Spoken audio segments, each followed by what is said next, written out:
La vérité, c'est que les calculs budgétaires à courte vue vous empêchent de faire de la baisse des prix de l'électricité un vrai levier d'économie pour les ménages, de relance de notre économie et d'atteinte de nos objectifs de baisse des émissions de gaz à effet de serre.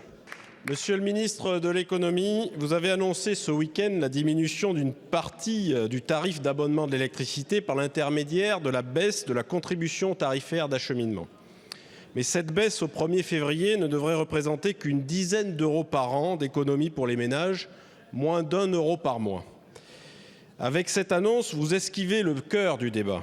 l'exigence de revenir sur la hausse de la TVA sur les abonnements du 1er août dernier et celle de baisser de 20 à 5,5% la TVA sur les consommations. Monsieur le ministre,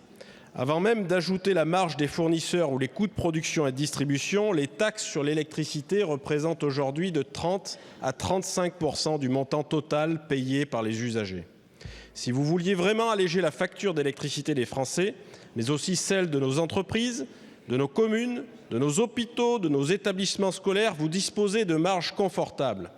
La vérité, c'est que les calculs budgétaires à courte vue vous empêchent de faire de la baisse des prix de l'électricité un vrai levier d'économie pour les ménages, de relance de notre économie et d'atteinte de nos objectifs de baisse des émissions de gaz à effet de serre.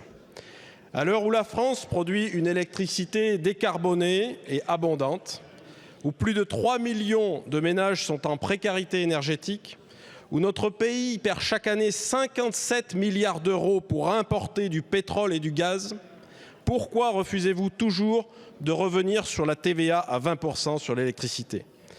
Alors que le débat budgétaire reprend à l'Assemblée, allez-vous au moins soutenir le rétablissement à 5,5% de la TVA sur l'abonnement, comme il a été adopté ici en novembre dernier? Je vous remercie.